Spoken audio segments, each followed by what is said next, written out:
Hey there! Welcome to a brand new episode of Muzikxpress. My name is Twan, and in this week's vlog you will see my interview with Solarstone about the Solarstone and Scott Bond classic Third Earth.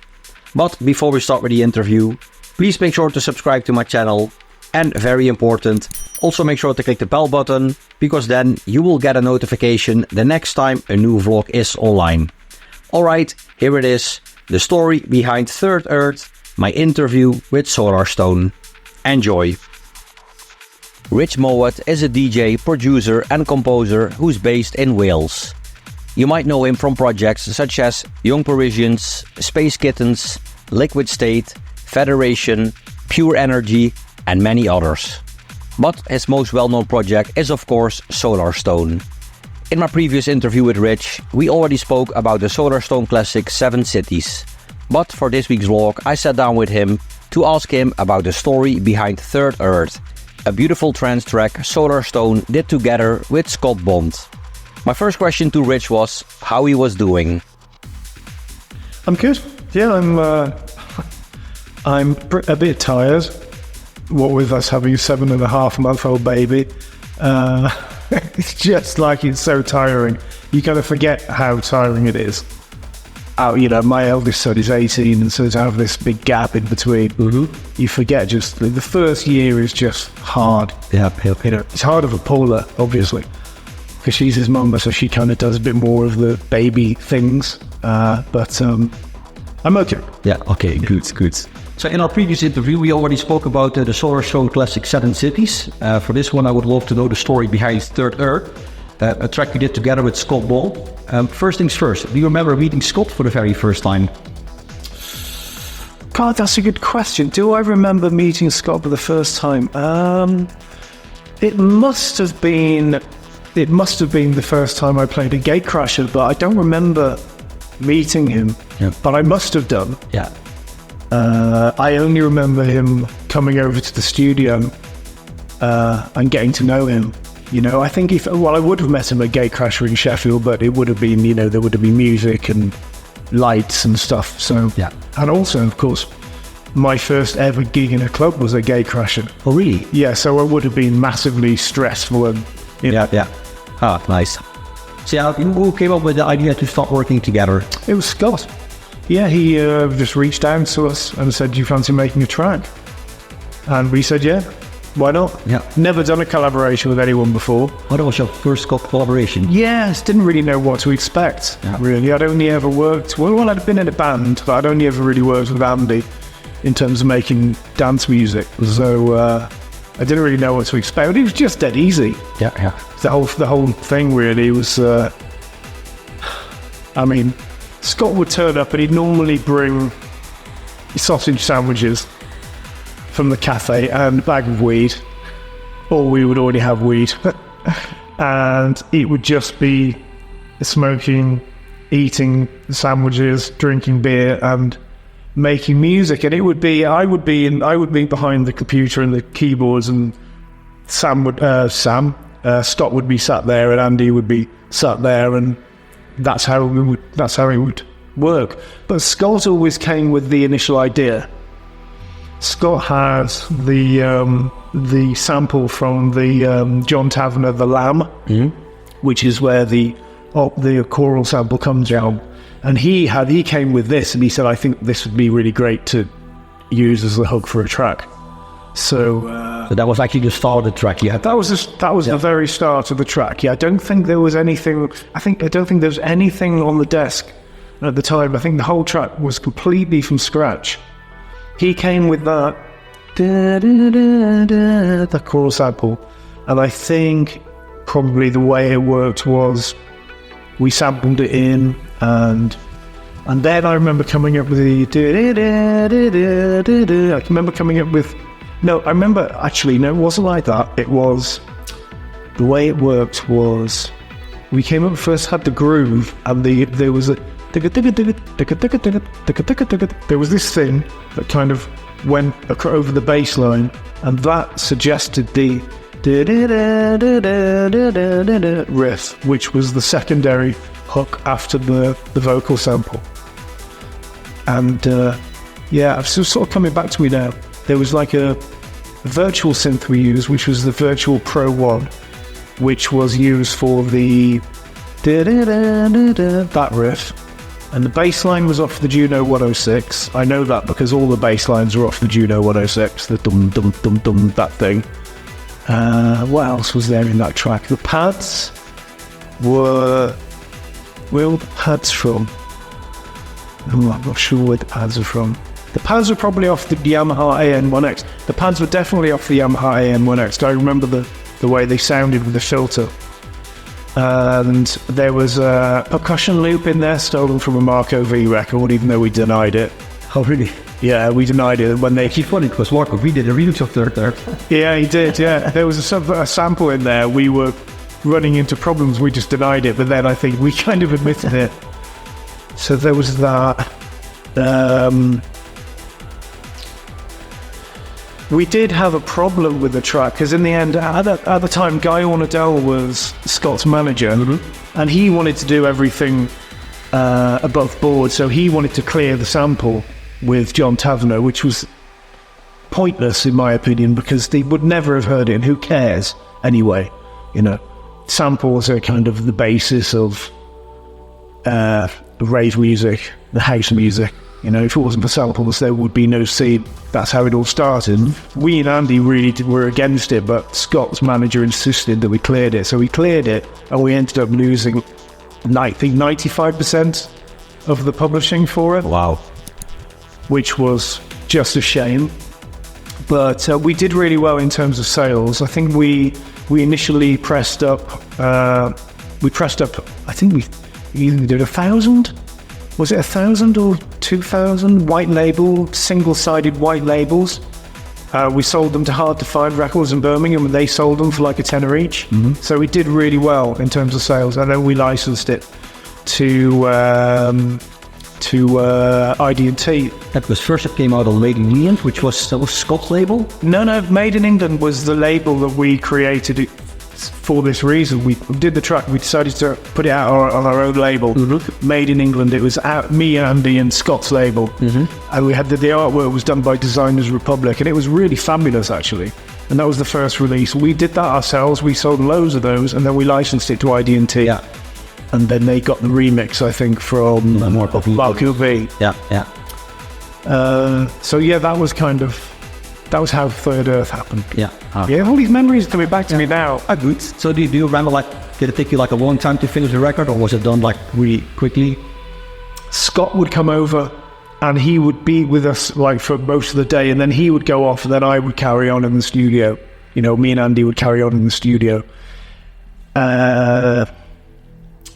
Yeah, I think we all used to turn up to the studio at different times. I was always the first one there. I would always turn up first and get things going, and then Andy would turn up, and then Scott would turn up. Get the sausages. With the sausage sandwiches. Yeah, to be honest, we had some really good times. I mean, it was great.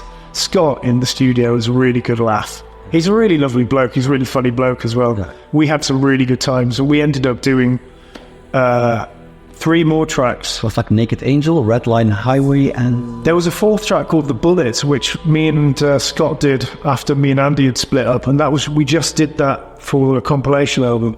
So it's never been like a retail release? It was never released as a single, no. I was never really that happy with the way it turned out. I don't know why that was. There was a reason for it. I can't remember what it was now. Probably worth going back to. Yeah, that track. Yeah, look it up. Yeah. So in the interview we did about 7 Cities, you already explained how you guys came up with the title for that one. I think this was the same with the Third Earth. Can you explain that story again? So, to come up with an idea for a title, we would titles are made of words that you like. And often, a song title is just a word you like, and it kind of has got something to do with the track, or hasn't, or has. So we would write words we liked on a piece of paper. Each word would be on a piece of paper, put it in a bag, and then pull out 2 words, and whatever was on those words, that would be the title of the song. And I think that's how Third Earth came about. Yeah, I think you told me like Naked Angel. Naked Angel definitely came about like that. Yeah. Red Line Highway wasn't that. With the title was think Andy liked White Line Highway. Yeah. Ticket to Ryan, White Line Highway. Tell all your friends, from the old Grandmaster Flash track, wasn't it? Grandmaster Flash, yeah.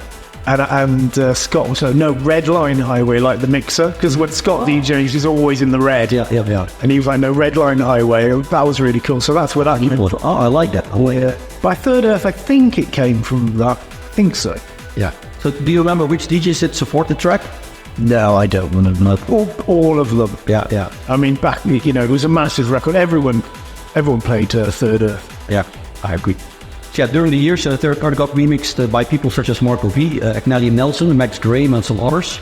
And if you could pick whoever you wanted to make a new remix, who would it be then and why? God, that's a good question. Do you know what, Twal? I don't crave anybody remixing any of my tracks. No? No, not anymore. I think I used to, maybe back in the old days, but not these days.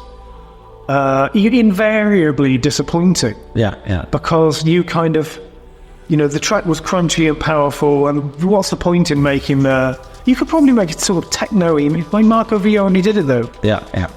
And what about like a Pure Trance remix? What's the point? Yeah. I wouldn't change anything about the record. Yeah, it's really hard to, because such an iconic track, difficult to make it better. Well, it's just when you, I mean, I'm quite OCD about my tracks. Not OCD is probably the wrong use of the word, but it has. When I finish the track, I am done with it, yeah, and it is exactly how I want it to be, and that is it. Yeah. And I wouldn't change. Or there's no point. Mm-hmm. So when I did the pure mix of Like a Waterfall, there was a point to that because it's quite different to the original version. When I did the pure mix of Forever as well and Seven Cities, I wanted them to have that sort of more modern, arpeggiated bass line kind of sound. Yeah, so we could still play in like a your recent set. Yeah, but with Third Earth, it doesn't. I don't think there's any point. Oh. I'm happy with it as it is. Okay, good.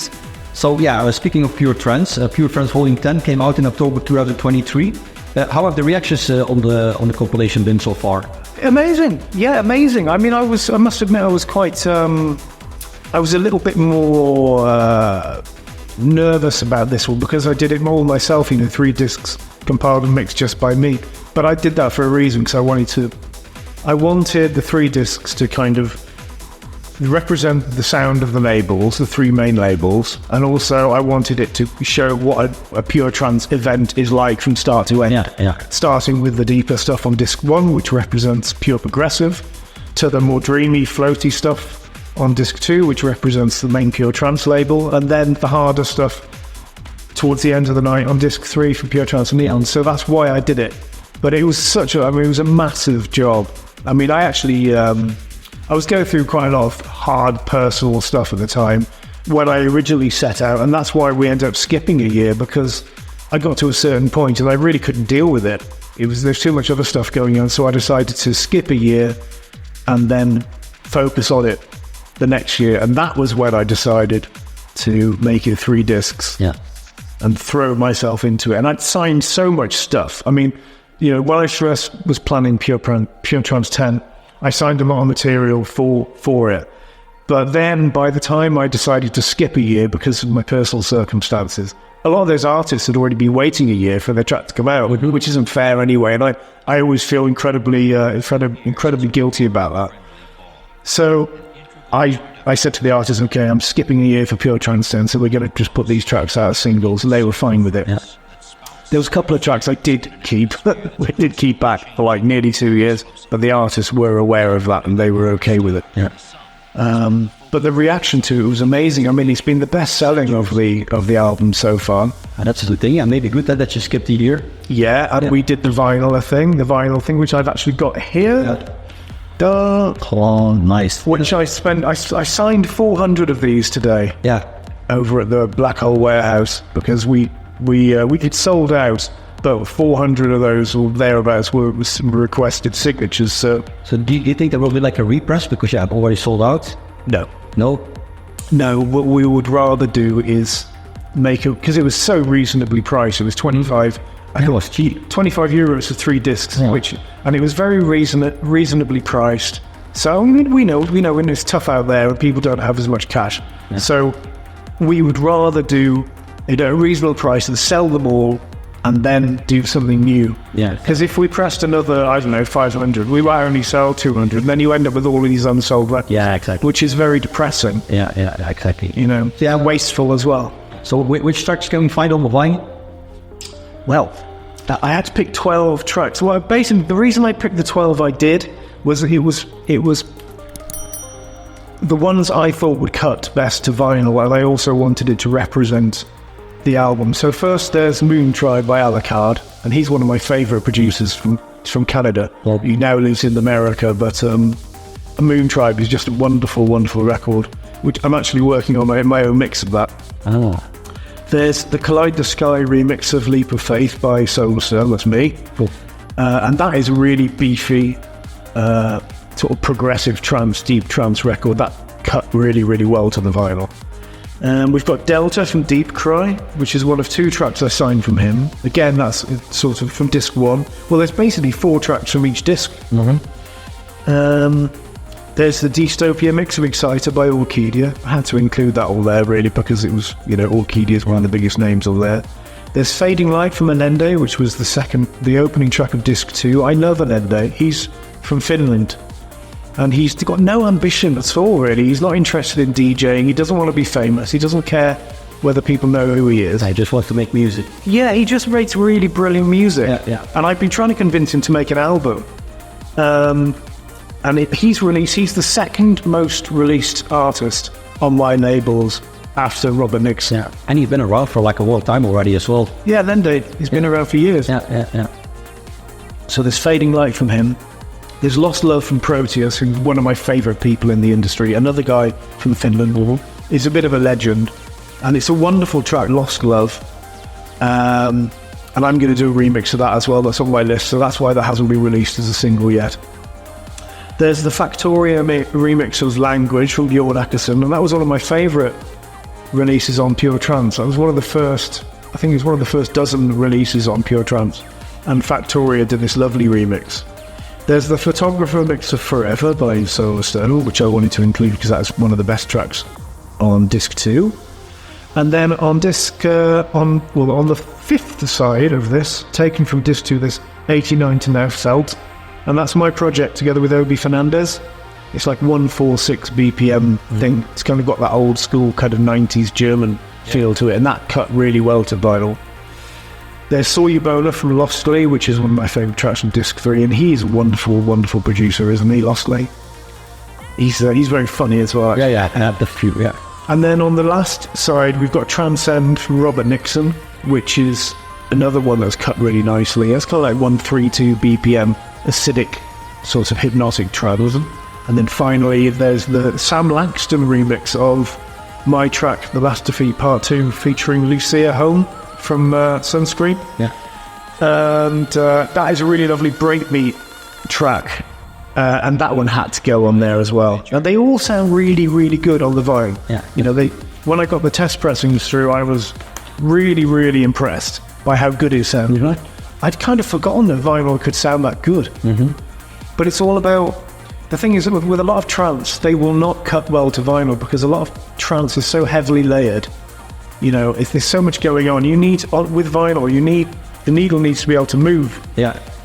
So you want things where I've got more space in the mix and, a bit more, more space in the mix. Yes, yeah. So that's one of the reasons I changed the ones I did. But they've cut it amazingly well, and it's... You're very happy with the result? Yeah. That's good. Yeah, and I thought, you know what? I was put off doing vinyl for quite a long time. But this is kind of... I'm happy with it again now. So there is going to be vinyl of the next project. As long as Black Hole want to do it. Yeah. Because they handle all the stuff. Yeah. The hassle involved with putting out a vinyl release, you wouldn't believe. Yeah. And then you've got to store it in the warehouse and shipping it out. I mean, it's like, imagine shipping out 500 records. Yeah. I mean, it takes forever.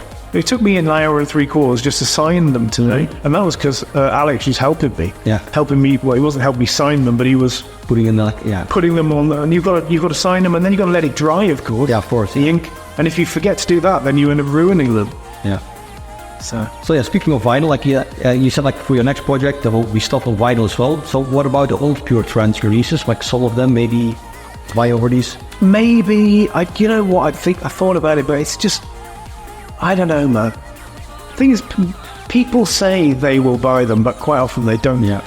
This was 3 discs with 12 tracks for €25, which was really, really reasonably priced. But you need, you know, if you're going to break even with a vinyl, you need to sell at least 300 units, 300 copies. 300 copies of anything is a lot.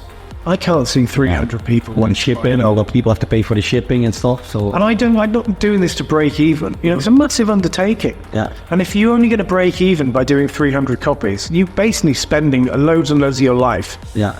Doing this for nothing. What's the point? Yeah. I'd rather be in the studio making music. So, you know, if it's something like this, I'll do it. Yeah. But I'm not going to go down this road of, you know.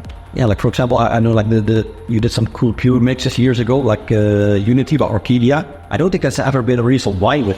No, hardly any of them have. But even if I was to put together a pack with, like, I don't know, 2 discs and 8 of those Pure mixes, are we going to do 500 copies? Yeah.